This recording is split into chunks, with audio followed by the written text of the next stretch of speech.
It's good? Yeah, I'm good, yeah. Okay. Hey, shalom, shalom. Shalom lakam, which is peace unto you all. Anach nawaha ibar sha'alai with the Hebrew Israelites coming to you week in and week out through the spirit and power of Yahweh Bahasham, Yahweh Shai, to preach to you so-called Negroes, Latinos, Native Americans, West Indians, Haitians, and Israelite foreigners. Nachamatam, Kaya, Hamalak, Shemayim, Kwarab. Repent ye for the kingdom of heaven is at hand. First and foremost, before we get started, we're going to give all praise, honor, and glory to Yahweh Bahasham, Yahweh Shai, Bahasham, Rakakadash. A double honors to the elders and apostles of Great Millstone that taught this truth and rule well. And much respect to you bros out there pushing the truth with all righteousness and sincere shalom, shalom. GMS Carolinas, I got the brother Isaiah with me. Shalom. Yep. And essentially we're going to go into 2 Corinthians, the 10th chapter, you see, because currently, you know, this spiritual warfare is elevating. And being that, you know, it's doing such, you know, Esau Edom is coming with that great wrath, you know, so we just want to touch on the spiritual warfare, and we're going to start at 2 Corinthians 10 and verse 3. Yeah, this is 2 Corinthians chapter 10, verse 3. For though we walk in the flesh, we do not war after the flesh. Right, because when we go back to the blessings, all right, essentially we was blessed with the spirit, all right, and Esau Edom, he was blessed with the sword. You know, he used that in different factions, all right. So his strong suit is, you know, is the sword, you know, and the sword represents different ways of death, you know, and essentially in this spiritual warfare, we have to go to our strong suit, which is the Lord, you know. For the weapons of our warfare are not carnal, but mighty through the Most High to the pulling down of strongholds. All right, I'm going to get a quick precept. This is Taharyam, Psalms chapter 20, and we'll get verse 7. And it says, I'm sorry, from verse 6. Verse 5, it says, we will rejoice in thy salvation, and in the name of our power we will set up our banners. It says, the Lord fulfill all thy petitions. Now know I that the Lord saveth his anointed.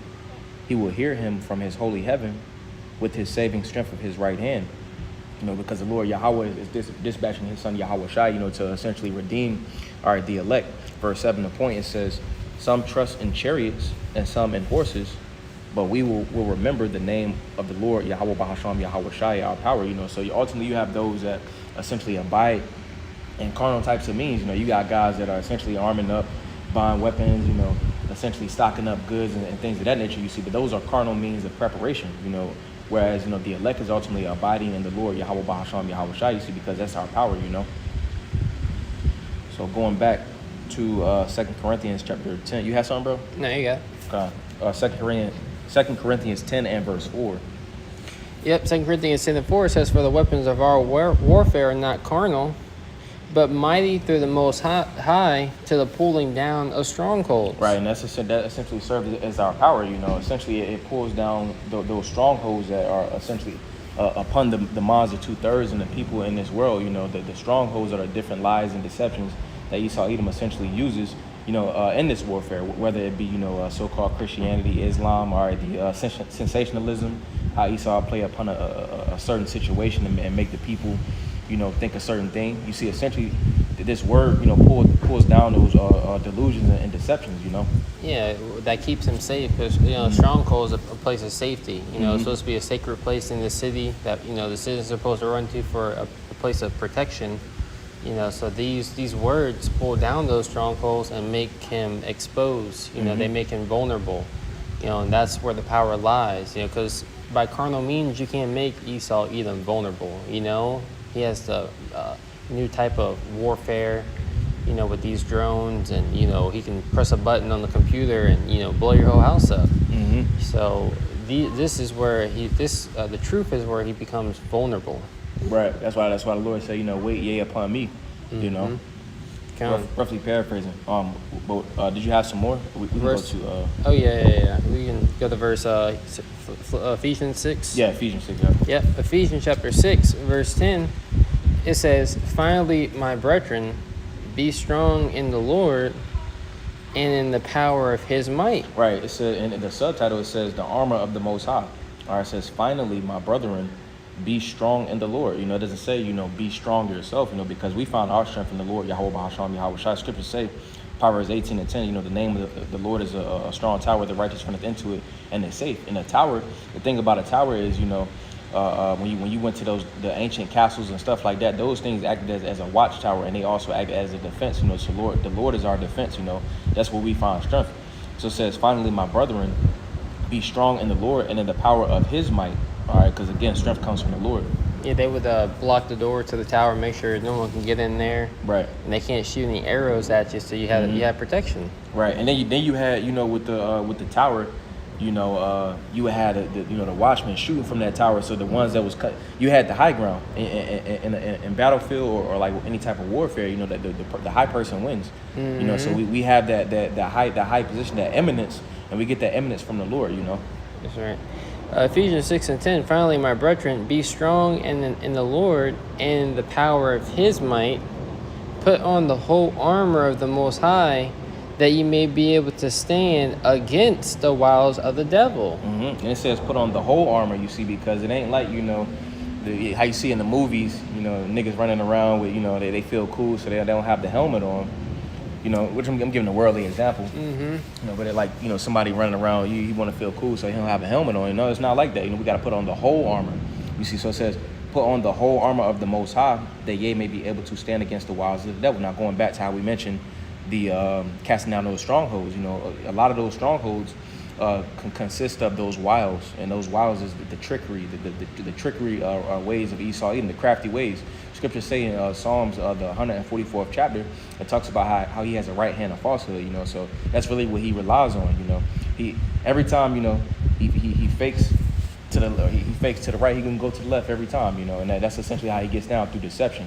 Essentially, by putting on the armor of the Lord, you know, essentially we're covered and protected, you know, from having the full armor on. That's why it says put on the whole armor. Yeah. Verse 11 again, it says that ye may be able to stand against the wiles of the devil, for we wrestle not against flesh and blood, but against principalities, against powers, against the rulers of the darkness of this world. Mm-hmm. It says, like I accidentally turned the page, it says, against spiritual wickedness in high places. Right, so essentially, you know, spirits working on the left-hand side, you know, in this spiritual warfare. You know, and that's why it's very imperative, you know, that we stay prayed up and, you know, essentially we buckle down and be in these scriptures, you know, because this is our protection. Mm-hmm. It said the rulers of the darkness of this world, you know, so Esau, Edom is pushing, you know, wickedness upon, you know, the world, you know, and they're the rulers. They have the power to do these things for this short season. Mm-hmm. You know, and our light, which is Yahweh Shai, you know, through him we're going to get the victory over them, right? That's why we have to, you know, stick to the instructions that Yahweh Shai has given to us. Right. You know, practicing, you know, temperance, because there's temptation everywhere, right? Women everywhere. You know, the fact that even though when you're at you have your job, yes, but when you get off your job, you have all this free time. You know, nothing really to do. You know, most people spend their time, you know, getting into mischief. You know, we have to spend our time, you know, staying in righteousness. Right. Verse 13. Mm-hmm. Ephesians 6:13. Wherefore take unto you the whole armor of the Most High, that ye may be able to stand in the evil day. Mm-hmm. You know, so it says, and having done all to stand, right? So you know, to stand in the evil days, you know, it's the time of Jacob's trouble. You know, it's fastly approaching. You know, even, you know, all of a sudden, you know, different scenarios, you can find yourself in an evil predicament. You know, people trying to come up against you, you know, demon hop onto somebody, you know, and you have to give your all to stand, you know, in the position of someone who's righteous. And what would our righteous forefathers do in this position? Mm-hmm. You see? That's why Scripture say, you know, wisdom and knowledge shall be the stability of thy times and strength of salvation. The fear of the Lord is his treasure, you know, because, you know, the fear is what keeps us stable, you know, whereas those in the world, you know, their body in carnal means, you know, so they're shaking and tottering, you know, so they don't have any type of stability. You know, that this wisdom gives us stability. Going back to Matthew, the 7th chapter, going into the two foundations. You know, you had the two foundations. You had those that essentially abided in the rock, who is Yahweh Shai, and you had the ones that abided in that sand. You know, the ones that abide in the sand, those are the ones that are going to be movable, and those that don't really have true stability, you know, because they didn't essentially take heed of the grace period, you know, and put on that whole armor, you know. Mm-hmm. It says, stand therefore, having your loins girt about with truth, and having on the breastplate of righteousness. It says, stand therefore, having your loins girt about with truth. When you girt something, you got on the belt. The thing about a belt is, again, this is a spiritual warfare. So it says, having your loins, all right, which is your inward parts, all right, girt about with truth, or more specifically, your loins goes into where you would girt on a belt, like a girdle. Yeah, like a girdle. A girdle goes into like a war type of apparel. And this is spiritual warfare again. So girding with truth. The thing about a actual belt or a duty belt. Having a physical example. Like whether it be a cop or maybe like a military member. They know where everything is. On that belt. So we should be that much in tune. With this truth. It says having on the. Now, yeah, precept. This is St. Luke 12:35. It said, "Let your loins be girded about, and your lights burning." So you gotta keep that oil in your lamps. And this understanding of the instruction, and performing those things. That's how you see people leaking oil. They're leaking the doctrine. They be saying things that are off, the way they conduct themselves. Because they're pierced. Right. They weren't protected. They didn't have on the armor to protect themselves from being wounded. Right. You got it. Okay. Back in Ephesians? Yeah, you keep going at verse 15. Okay. Ephesians 6:15, it says, "And your feet shod with the preparation of the gospel of peace." Above all, taking... So I'm going to get this word for shod. I'm just curious what it says. Okay, go on. And the word for shod, it says to bind under oneself, bind on. It says to put on shoes. It says to bind under one's feet. All right. Yeah, scripture say, be always apt, be apt to teach, be ready to give an answer when one asks of you concerning your faith. So you always, you gotta be prepared, to always do the work. And that takes, in order for you to really be prepared, you gotta be watching the videos, you gotta know the breakdowns, you gotta be studying to show yourself approved. I got something real fast. This is 1 Samuel chapter 17. We'll get verse 39. He said pretty much to be prepared. All right, this is I'm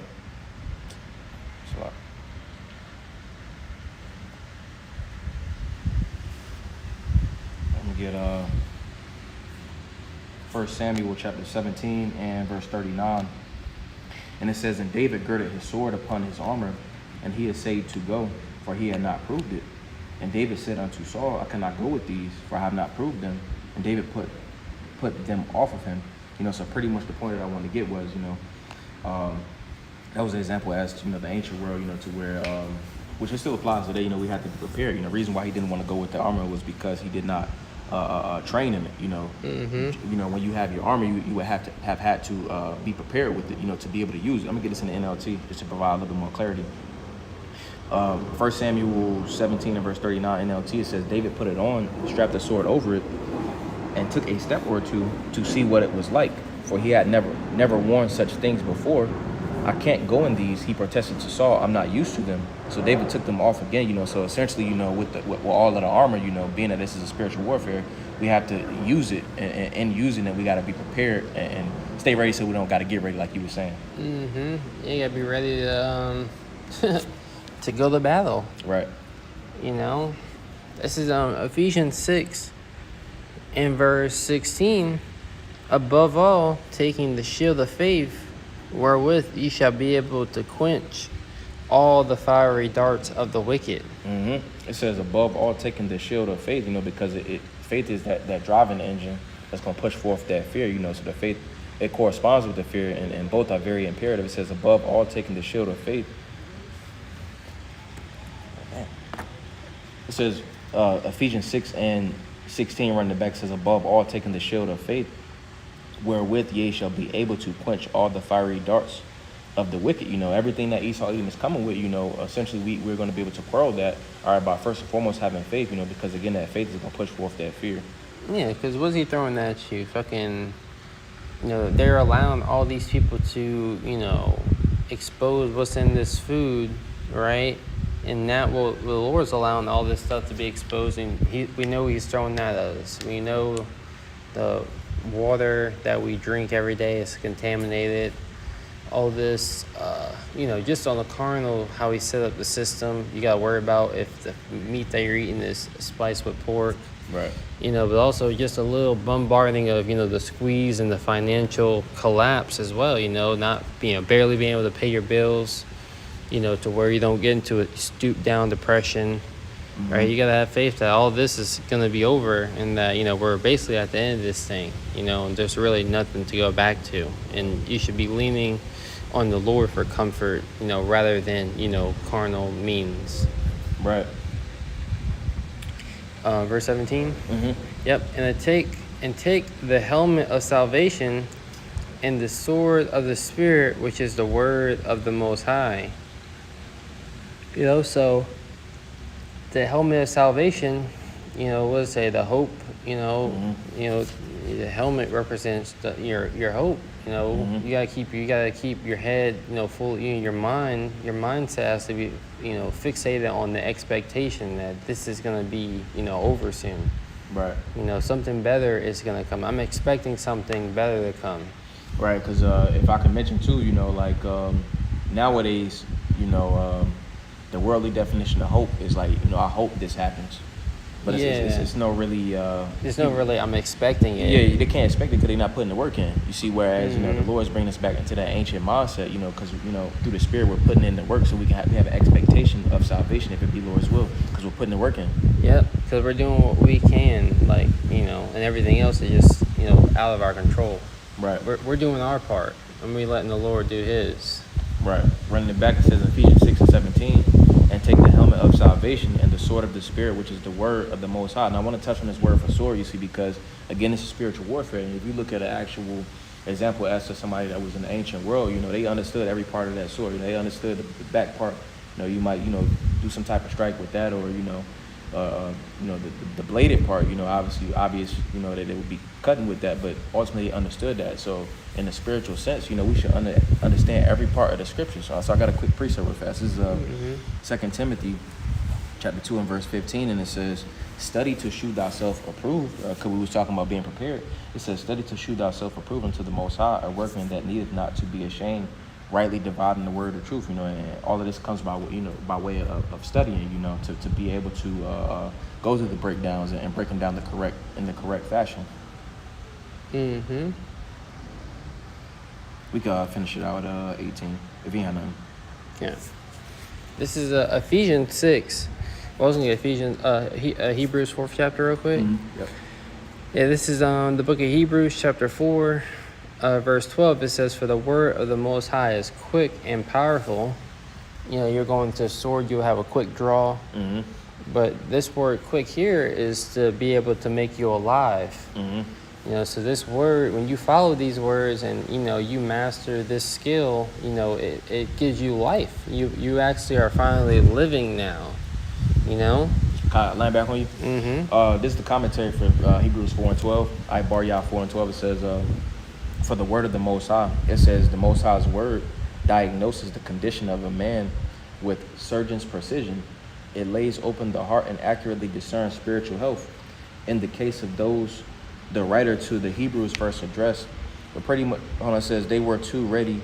It says Hebrews first addressed, they were too ready to follow in the failure of the children of Yasharallah and to give up strong living faith. But pretty much the point I wanted to get was it has surgeon's precision, and then it discerns the spiritual health, you see, because you mentioned the point of being quick, essentially it's twofold. It says it's a double-edged sword, so it can cut someone that, is being directed to, you see, but then also it can cut us. And, essentially, with those spiritual cuts, it's telling us, hey, we need to work on this, we need to work on that, in which, in order to live, essentially we will take heed to it, and essentially we will be healed. The scriptures say that this word heals, Mm-hmm. Yeah. It says, for the word of the Most High is quick and powerful and sharper than any two-edged sword, piercing even to the dividing asunder of soul and spirit and the joint and marrow, and is a discerner of the thoughts and the intents of the heart. Mm-hmm. So this word, like the brother said, if your spirit's not right, you don't want to take heed to the correction because you can get cut. You'll get offended, and it'll be a discern that you ain't really about Yahweh Shema Shai. You're not really about the Lord. You're about your pleasure. You're not willing to put in the work to train to get better. You know, to try to prove the armory. You know, to prove the armor. You know, that's what Jake really isn't doing. You know, they're just going out there, you know, as dressed up Israelites. Mm-hmm. You know, yeah, I can put the sword on. You know, I can put King Saul's armor on. Yeah, let's go fight Goliath. Let's go out there. You know, we got the Lord on our side. Let's do it. You know, but you got to prove it. Right. You got to put the work in. Back in Ephesians, chapter 6, verse 18, it says, praying always with all prayer and supplication in the Spirit, and watching thereunto with all perseverance and supplication for all saints. Right. And the scriptures say, you know, to pray without ceasing. You know, that's our spiritual power. You know, we've been blessed with, you know, the spiritual power, you know, to be able to communicate with the Lord. You know, like when you go into the word for prayer in Hebrew, it's palal, and when you break that word down, it's pa la la. The pa is your mouth in Hebrew. La is a staff. La is a staff. You got two laws. So pa is your mouth. You're speaking to the authority of authorities. You know, because the staff represents authority. You know, so being that we've been blessed, you know, with the Spirit, you know, ultimately we're speaking to the authority of authorities. All right, and we're essentially praying to Him in hope. You know. Mm-hmm. That's right. I'm gonna read it one more time, and we close it out. God. It says, praying always with all prayer and supplication in the Spirit, and watching thereunto with all perseverance and supplication for all saints. You know, that word perseverance means basically to persist, meaning you are put in a difficult situation, but you don't give up. Right. You know, you keep trying, and you keep, not trying. We have to get better. Right. If something doesn't work, well, you have to try something else. You have to do it a different way, so you can actually, complete it. Right. You had anything else, bro? That was it. Well, hey, I don't want to zaza by night. Apollos, that was a beautiful edification through the Spirit. Well, we can go ahead and close it out by saying, call light and law, Yahweh, Ba'ashem, Yahushua, Ba'ashem, Karkadash. Double honors to the elders and apostles of Great Millstone that taught us truth and rule well. And much respect to you, bros, out there pushing the truth with all righteousness and sincere. Shalom, shalom. Shalom.